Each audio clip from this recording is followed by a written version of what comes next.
Hello and welcome to a very, very special episode of Plugged In from YAA Electric. My name is Justin Fisher, the YAA EV guy and EV nerd, certified nerd. And today I'm joined by none other than the IONIQ Guy from YouTube. So thank you so much for being here. You want to tell our YAA family a little bit about yourself and your channel? Yeah, hey everybody, I'm Corbin. I'm known as the IONIQ Guy on YouTube.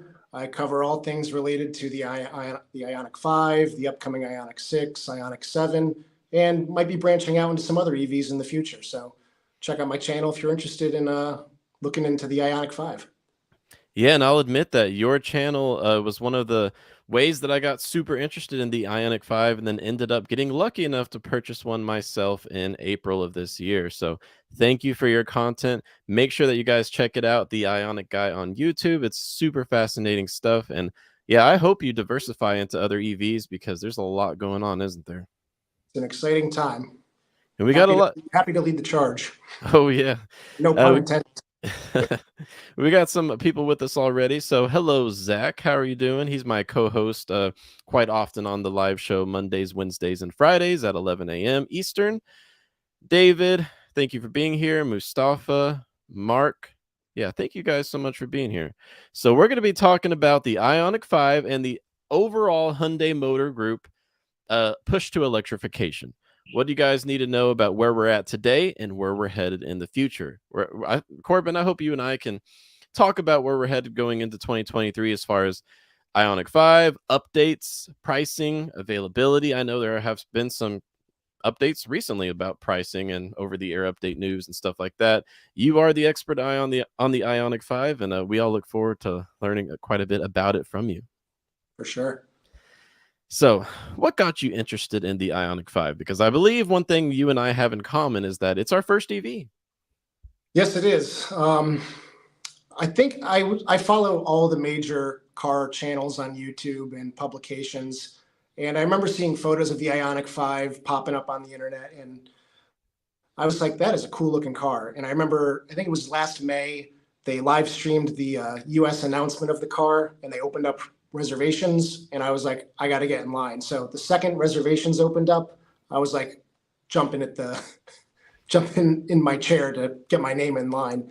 And so I put my name down, and 8-9 months later, they finally started coming on shore here in the US, and I started reaching out to dealers, and I was like, hey, I want to get this car. And I was lucky enough, like you, to find one for MSRP back in January, and I'm not looking back to internal combustion at this point. This car is amazing. I love it so much. Yeah, making me feel like I cut in line just swooping in and buying one from Hyundai 112 in April. I didn't have a reservation, but I should have. Were you cross-shopping any other EVs before you made the decision? I was. I came about this close to buying a Volkswagen ID4. I had an order in place. It was about to be delivered, and I backed out of it when I was able to get a IONIQ 5 at MSRP. But it was a close call. There were a lot of things I liked about that car, but the IONIQ 5, just in my opinion, looks a lot better, and the charging speed is just out of this world. Yeah, that kind of leads into what I was about to ask. So, when you were shopping with other vehicles, looking at the ID4 and assuming a few others, what was it about the IONIQ 5 that really stood out to you that made it a good value considering the price point?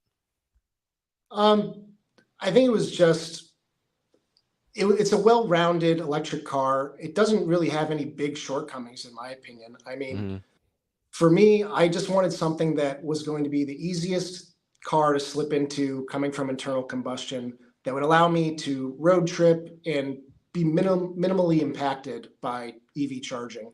And in my experience over the summer, I did about 1,000-mile road trip down to Virginia, and I think I charged for 40 minutes going down and 40 minutes coming back. And that's one charging stop for an ID4. So it was a no-brainer for me to cut the time in half. Yeah, totally agree. I also almost went for the ID4. We've got someone in the chat bringing up the ID4's software issues. It's a bit laggy, and the charging capabilities aren't quite on par with the IONIQ 5. I would agree with you, Marvin. So yeah, I test drove the ID4 several times, test drove the Model Y many, many times, but its price kind of ran away from me. And honestly, just recently, a few weeks ago, I got into a Model Y for the first time, and I don't know, like 8 months, sat in one, and I didn't miss it at all. because I don't know. I love the Ionic 5. I do. Yeah, I unfortunately have never been in a Model Y, but I am the kind of person who wants a cushy ride. I'm not looking for a sport tune suspension, Hmm. but the Me too. Ionic 5, the N line might change that for me. Yeah. When Oh, the inline. that's Maybe. out. Yeah, we should talk about that. And the Ionic 5's charging speed that really sold it for me. The Ionic 5 can go from, correct me if I'm wrong, but about 10% to 80% in roughly 18, 19 minutes. Yeah, it's between 18 and 19, depending on outside temperatures. Yeah, which honestly, in my experiences owning it since April, I've already put 11,000 miles on my car, quite a bit of miles. Um, and I've stopped at a multitude of Electrify America charging stations. I feel like the only weakness, it's not really Hyundai's fault at all. It's the weaknesses of the charging network. I have encountered quite a bit of issues at Electrify America stations in North Carolina and Virginia, which are the two states I frequent most. But the car itself, I've got no complaints about the car itself. I did have a rattling trunk for a few months, and I was whining to everyone about it. First world problems, right? But I took it into the dealer for my routine service interval thing. I don't know if it was what, 5,000, 7,500 miles. Tried to get them to fix the rattling trunk. They couldn't figure it out. Brought it to my dad. You know what my dad did? He just sprayed some WD-40 on it. It worked. WD-40 for everything. Yeah, but otherwise, I can't complain at all about the Yeah, Ioniq 5. just in the last couple weeks, I did start getting the smallest door rattle in the passenger side door, and I'm gonna make an appointment to bring it in because I'm not gonna personally tear the door panel apart and try to figure it out myself. But Yeah. that's really the only issue I've come across in the last 8 months. Yeah, don't want to invalidate those warranties by messing with the cars too much, but I'm sure at Exactly. WD-40 it wouldn't matter, right? Nah, I don't think so. Samuel's wanting to know, are there any other shortcomings you found with the Ioniq 5 other than my trunk rattle? Any at all? I think its biggest shortcoming, at least for owners of 2022s up until about June of this year, when they started integrating the preconditioning into the cars from the factory. I experienced it because when I bought the car, my intended goal was to use the 2 years of free DC fast charging to just charge on my way home from work. I'm lucky enough to have a Electrify America station between work and home. So I was just going to stop and charge every 3 or 4 days. And when I started going and started realizing, oh, I'm not getting that 18-minute charging time, it's more like 30, 35 minutes, depending on the temperature.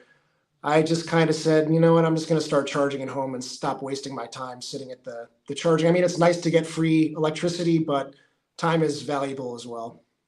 Yeah, I got my Ioniq 5 planning to keep it for quite a long time, maybe even long enough to give it to my daughter when she is of driving Wow. age. We'll see. But she's 6 years old right now, so we'll see. We'll see about that. A But decade. yeah, Yeah, I've never purchased a $56,000 car before, so I want to get my money's worth, right? yeah, But neither have I. I will say that the whole family aspect on my end is also one of the reasons why I went for this car, because that quick charging time is something that I didn't want to have my kids sitting in the back seat for 40 minutes in an ID4 or a Mustang Mach-E waiting Right, for it to charge, right? So right. that is a good point. So other shortcomings of the Ioniq 5, let's see. A battery preconditioning. First of all, why does that matter? It's because, just like you said, if you're not going on the highway at 70, 75, 80 miles per hour and warming up the battery, your battery is not preconditioned to receive the high voltage of a level 3 DC fast charger. So what you were saying, Corbin, correct me if I'm wrong, is that you kind of you don't have the capability to preheat the battery to make it ready for that high voltage, right? That's what they started including post June 2022 builds. Yeah, they changed it before the model year changeover. So there's a lot of people out there that have picked up their car in the last month or so because it takes a month to get overseas. Hmm. And they're lucky enough to have that button in their infotainment display saying check the box and turn on preconditioning when you navigate to a DC fast charger. Yeah, if you're road tripping and you're on the highway going at highway speeds, the battery is going to be warm enough. It's going to be ready to accept high voltage anyways. So battery preconditioning won't really matter for road trips. But perhaps it's a good thing. At least we can say this for you and I, Corbin, to make us feel better because neither of us have battery preconditioning. That, well, at least we're not going to be abusing our batteries, right? By just constantly DC fast charging, which there's quite a bit of scientific evidence that it can Sure. accelerate the wear and tear of the battery if we're just always going to DC fast chargers. Absolutely. That was definitely one of my concerns with choosing to charge exclusively at Electrify America. And in the dead of winter here in Connecticut, when it's 30 degrees out, I'm lucky if I get over 130, 135 kilowatts. So it's definitely a lot easier on the battery pack in that sense. Yes, that is true. And you have a fascinating video. Everyone should check out this video from the IONIQ Guy. Corbin is the IONIQ Guy on his YouTube channel about how you can save energy and save money on your electricity bill by installing a level 2 charger. That really blew my mind. I had no idea. I do not have a background in electrical engineering, but Corbin, do you want to summarize that for the viewers about like how you can literally save money by investing in a level 2 charger? Yeah, so after I decided to stop charging exclusively at Electrify America, I started charging at home, and my girlfriend, she uses our level 2 charger that's installed on the outside of the house, and I usually park in the garage. So just for simplicity, I just plugged in my 115-volt charger in the garage, level 1, and would charge my car overnight. I only drive about 30 miles round trip a day, so I can recoup that overnight. What I didn't realize was the amount of charging losses that you experience when using only a level 1 charger. When you think about it, with a level 2 charger, you're pumping a lot of power into the car quickly. And with the level 1 charger, you're doing much slower charging, but over a long period of time, 9, 10 hours sometimes. And all those charging losses begin to add up. And what I found was is that on level 1 charging, I think it was, I can't remember exactly, I think it was 30% is just lost.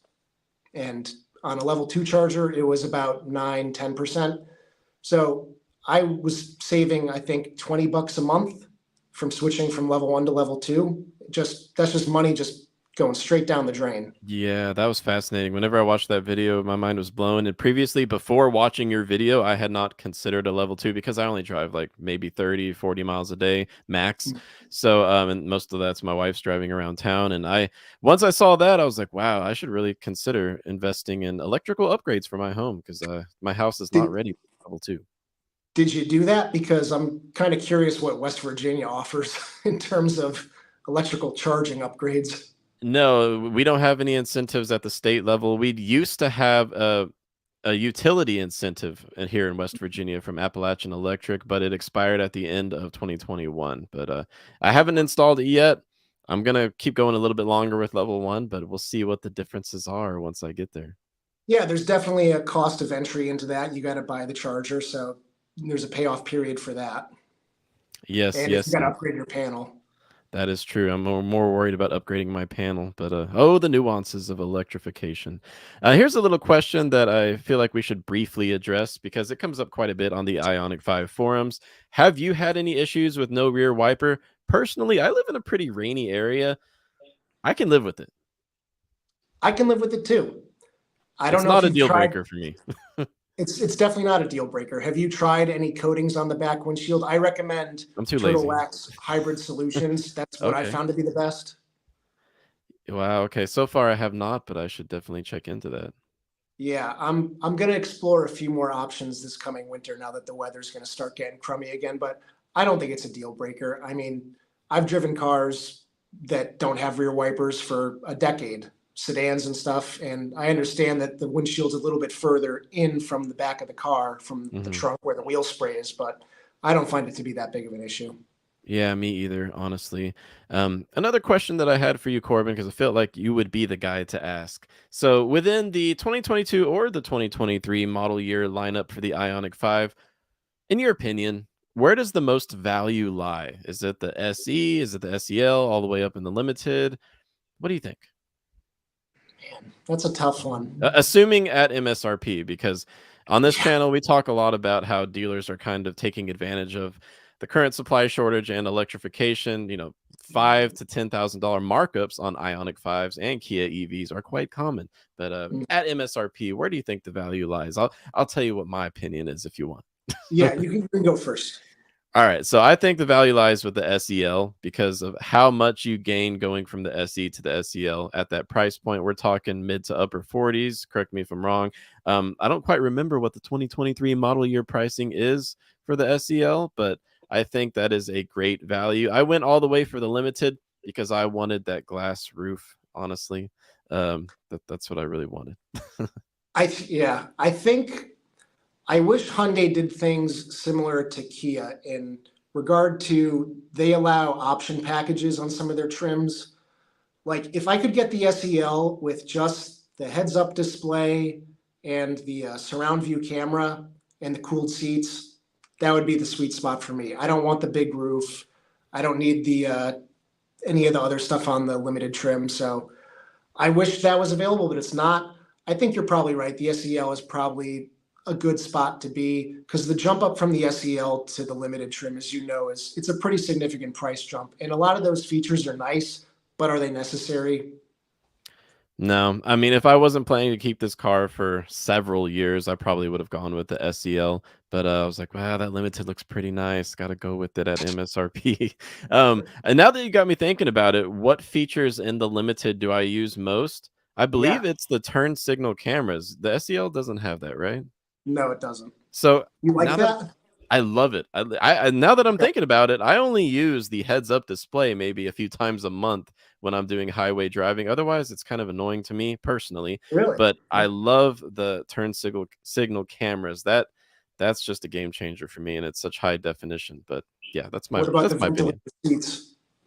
Oh, I use that too. Yeah. Wow. Yeah, I do use my features, I guess. But Let me guess, something that you probably don't use is the fancy driver's seat recline function. I don't really use that. I use it to show off. That's it. I figured. Yeah, look what my car can do. But yeah, interesting stuff. Well, the real showcase there is the self parking function. That's how you Oh, really impress people. yes, indeed. I live on like a very steep grade where I live on a hill, so I can't even use that very much. I don't think it would be that safe, but totally agree. So for the 2023 model year, how much are prices going up? About 1,500 bucks across the board. I think a couple of the trims are only 1,400, but it's about $1,500 across the board. That is not as much as I had feared. I wonder how much the whole new tax credit shenanigans, which I guess we could get into. I'm sure some of our viewers and listeners are wondering about that. I wonder how much the new tax credit has impacted their decision. Wasn't that announced shortly after the new tax credit news? The price Yeah, increases? yeah, they announced pricing just a couple weeks ago. So yeah, I kind of think that they're trying to play the game, and they know that people are going to jump ship if they raise prices significantly. But Like Ford did. yeah, I was just looking at the Mach E prices today. I was building out some cars online just for ha-has, and I remember I was looking at a California Route One, and the price used to be 53,000, and now it's well over $60,000. And I was like, what? Yeah. Yeah, it's possible to spec a Mustang Mach-E over $65,000, and that's not even talking GT. So Yeah, wow. Yeah, for sure. But I think that the pricing still remains competitive. Now, here's why. Now, on our channel, we had a lot of coverage about the new EV tax credits, the nuances, the complicated rules. They definitely had to make that complicated, didn't they? And they they succeeded at sure that, did. at least.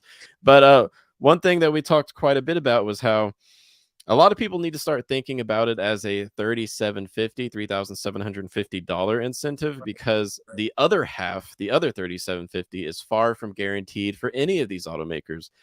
We don't know where most of these automakers get their battery minerals from. So if it comes down to 3750 as opposed to $7,500 worth of incentives, the Ioniq 5 still stays pretty competitive even when comparing it to some of its competitors like the Model Y, which are guaranteed to get at least half of the credit, right? Yeah, I think its biggest competitors going forward are probably going to be the US made ID4 and probably the Chevy Equinox EV. Yes, indeed. Even we're If that looking thing at if that. that thing meets the price of $30,000, that's going to sell like crazy. Yeah, we still got a combustion powered vehicle in the household. It's a 2015 Subaru Forester, and we're looking at other EVs, affordably priced crossover EVs, from possibly replacing that in the future. And the Equinox EV has got our attention. But I think you mentioned, is it your girlfriend that has an EV? What kind does she have? She has a 2020 Kona electric. It's a Oh, good little car. yeah, It and gets better range than I do. that's one of the best values on the market. It may charge slow, but you can get one of those for 20,000 bucks less. Yeah, it's definitely, she leases it for I think like 150 bucks a month.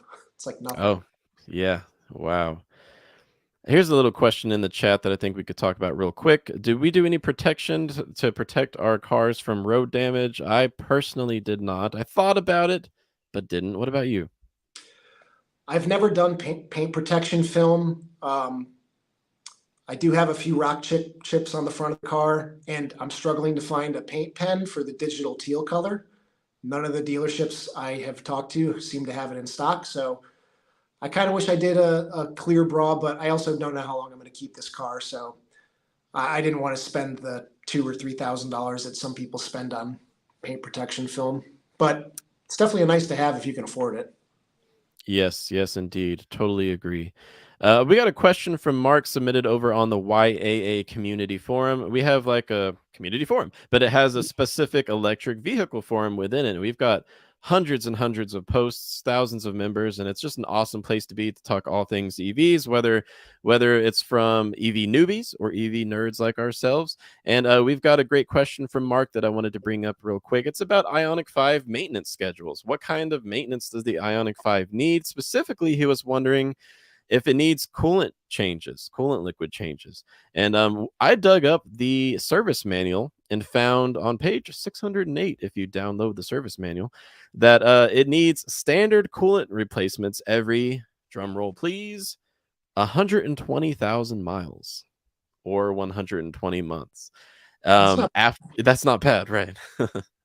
No, I mean your Subaru Forester probably needed a big tune-up by 100,000 miles, right?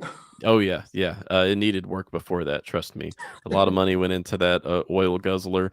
But it also needs conductivity coolant checked and possibly replaced every 35,000 miles. But when you're considering that there's no oil changes, things like that don't matter. You've got great battery warranties with Hyundai. You've got what, 10 years, 100,000 miles. Yep.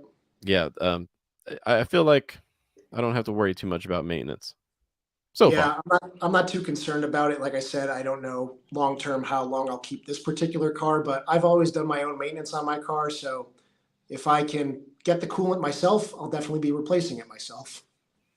Yes, yes, that is a good point. Now, one other topic I thought everyone is probably wondering about is OTA updates, at least the IONIQ 5 nerds among us. What is the current over the air update capability of the IONIQ 5? Is it able to receive any kind of powertrain or battery management upgrades via over the air update in the future? I know they haven't done that yet, but does it have the hardware to handle that in the future? 2022s, as far as I know, do not. Now going forward, 2023, I am not 100% sure. I know the Hyundai IONIQ 6 they claim is going to be the first IONIQ branded car that's capable of upgrading all the powertrain modules and all that good stuff. But as far as I know, the IONIQ 5 is not capable of anything other than infotainment and navigation updates, Yeah, which is that's still useful, right? it's better than nothing. Yeah, that's kind But of they like look the industry standard right now among all automakers, is being able to do OTA updates for navigation and infotainment, but only a few have cracked the code for powertrain. right. And unlike the Volkswagen ID4, where they've promised, I think it was like they said they were going to put out a quarterly update. And I've heard that they haven't put out a single update in over a year for an ID4. Yeah. So I think we're lucky we've gotten like, I think 2 upgrades this year with some just minor visual tweaks to the system and button arrangement, but it's definitely better than nothing. And it seems like they do take owners' opinions into redesigning some of those things. Yeah, for me personally, there were two big selling points for the Model Y, but like I said, the price just kind of ran away from me as Tesla kept raising their prices. It was the supercharger network, which is far more reliable than a lot of the Electrify America, EV Go networks that we rely on. And then it was over the air updates that are capable of managing the battery management, the efficiency, the powertrain overall, that kind of stuff was very appealing to me with what Tesla offers. But honestly, like I said, stepping into Model Y for the first time in 8 or 9 months recently, I didn't miss it one bit. Seems kind of bland having just one screen there as opposed to what we have in the IONIQ 5. I feel like our cars are a lot more, I don't know, welcoming. They're more engaging too, at least from an aesthetic perspective. And I like like you said, I like to have more of a comfort ride as opposed to a sporty ride. Yeah, I love the interior of the car. It's open, but it still feels cozy. I don't what color interior do you have? Do you have black or gray? I have black. Yeah, my car is black on black. Okay. Yeah, I really like the interior. I think they did a great job with the design. I have the teal and gray colored interior, and I think the kind of greenish gray, it's just a real interesting look. And like you said, I that was going to be one of the biggest issues I had with either a Model 3 or Model Y was not having a driver display screen. Oh, Yes. there's your the day you got it. Yeah, that's me with my black limited all-wheel drive IONIQ 5. Got it at MSRP at Hyundai 112. They sell all Hyundais at MSRP, but as you can imagine, they've got a long wait list at this point because that is hard to come by.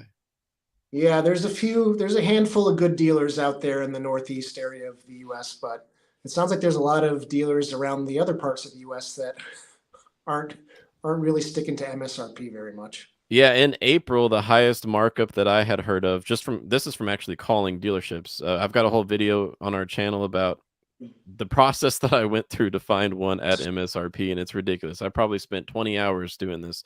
I called the dealership somewhere in Maryland, DC area that was marking it up by $20,000. That's absurd. Yeah, that was absurd indeed.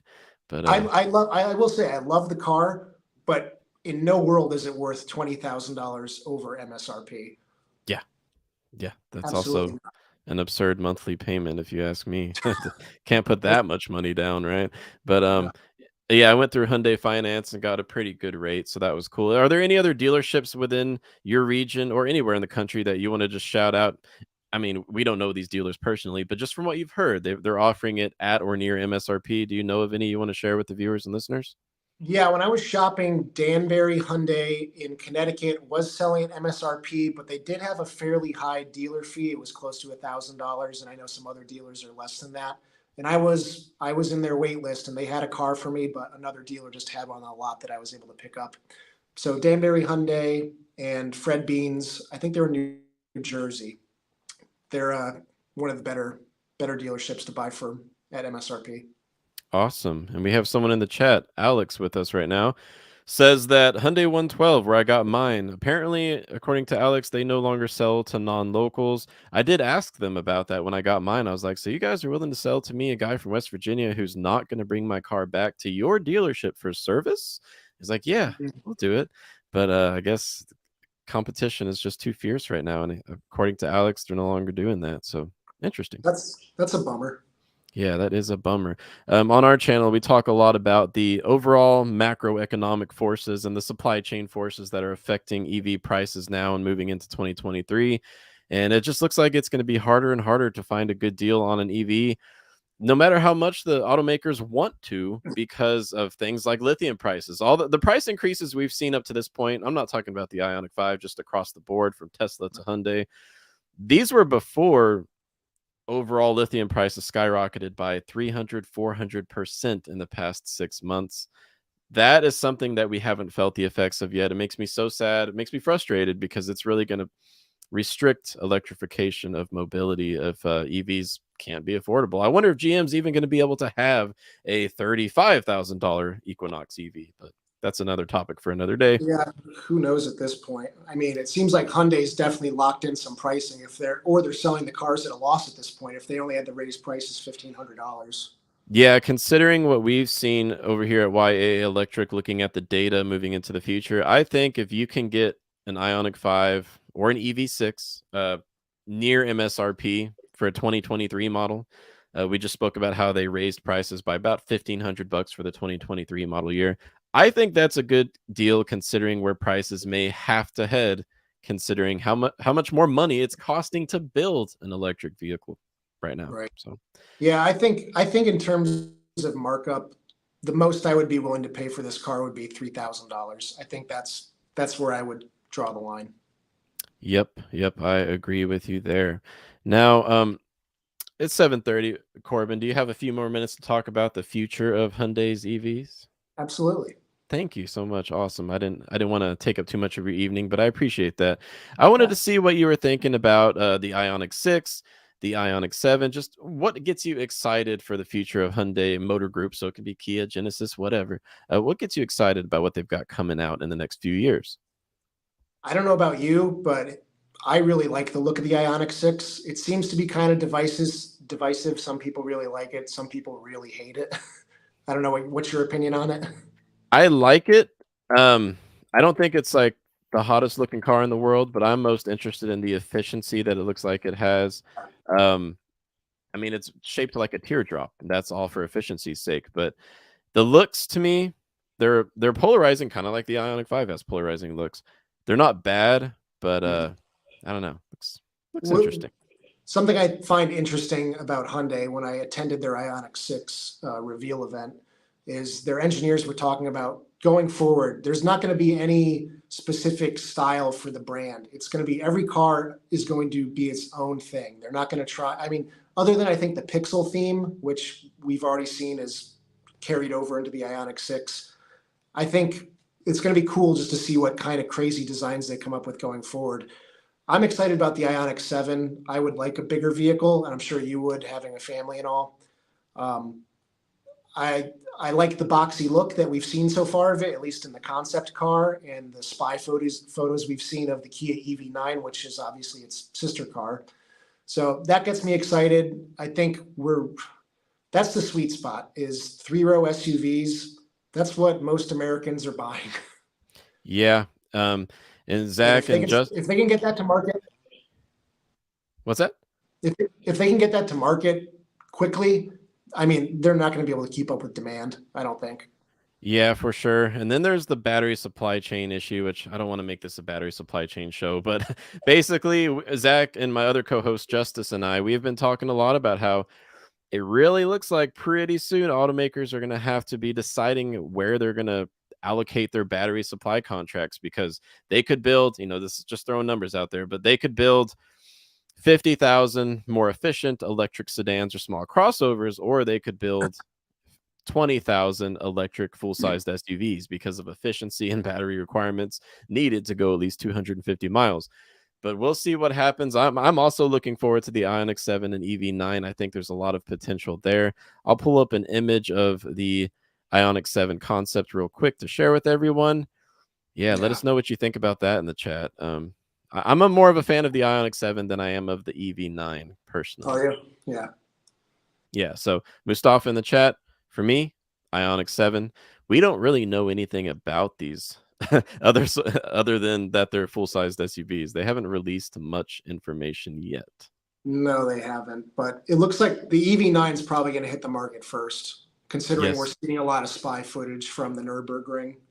Yeah, now we've got some spy footage of the IONIQ 6 here in the United States. Have you seen that? I did see those out in California. Yeah, I've only seen one image. You might have seen more than I have. Have you seen this one? I have. It makes sense that it's happening out there because that's where Hyundai's research and development facility is, down in Southern California. So, yeah, yes, indeed. Now, here is a funny comparison, a light-hearted comparison that I want to share with everyone. So I'm going to remind all the viewers, they may not be so familiar, what the IONIQ 6 looks like. And then I want to show you which retro vehicle I'm very confident that the IONIQ 6 was inspired by, and it's not what you might expect. So, Justice, is there anything that the IONIQ 6's exterior design reminds you of? I'm sorry, Corbin. I see a lot of Porsche in it. Okay. Now I'm going to blow your mind. You ready? This just blew my mind whenever I saw this comparison. It's a vehicle that my own dad was interested in 1997. So here we go. What do you think about that? Oh, is that an Oldsmobile Aurora? It is an Infiniti J30. Yes. I can see that. Yeah. Yeah, Dad, if you're out there watching right now, you liked this car a lot in the late 90s. But look at that design. It reminds me a lot of what we see with the Ioniq 6 over 20 years later, 25 years later. Yeah, I see that a bit. You Crazy, know what? crazy stuff. I wanted to ask you, what was your first car? It was a Toyota Avalon, 1995. What about you? Okay, that thing's a beast. I Yeah. had a I had a 1990 Oldsmobile Cutlass Sierra. Oh, nice. It was about Okay. 3 months younger than me. Yeah, But that is interesting. Yeah, mine was a 95 Avalon with leather seats. I felt like I was riding around in luxury. But with how used car prices have skyrocketed so much, I wonder how much it would be worth today. I ended up selling it, and I'm pretty sure the guy I sold it to crashed it. That's what I heard. what But is that? the Avalon that I had, he crashed it. The Oh, person oh, I sold oh. it to. Yeah. Yep, sad situation. So rest in peace to my first car. Pour one out. Yeah, well, thank you so much for joining me today. It's been a great show. Yeah, happy to be here. Thanks for inviting me. Yeah, and everyone, make sure to check out the IONIQ Guy on YouTube. You want to go ahead and remind the viewers. We got a lot more people with us now than we did at the beginning of the show. Let everyone know where you're at and what they can check out. Yeah, you can find me on YouTube. I'm the IONIQ Guy and all things Ionic, and possibly branching out into some other EVs in the future. So if you're Yeah, I sure interested, hope so. definitely check it out. Yeah. Yeah, we look forward to seeing your content diversify. That would be amazing. Now, if you're new to YAA, let me show you a little bit about what we do real quick. We make sure that you guys have the empowerment to buy a vehicle confidently. Okay. Save time and money with real advice from auto experts. So, we've got an amazing forum where we've got a lot of auto experts on there making sure that you know how to navigate today's complex car buying market, right? We've got resources, and this is where I come in. So if you go to our resources, we've got a blog with all kinds of great info. Not all of it's EV info, but all of it is useful and interesting. If you want to check out our EV info, here's our latest piece about the average price of an electric car. Lots of people seem to be interested in this and how it has changed over time. EV resources for everyone. So look forward to seeing more of you guys on our electric vehicle forum. It's a great place to be. But thank you so much, Corbin. It's been great Yeah. having you. Yeah. Thanks for having me, man. Yep. Well, everyone have a great Wednesday night, and we'll be seeing you guys soon. Take care, everybody.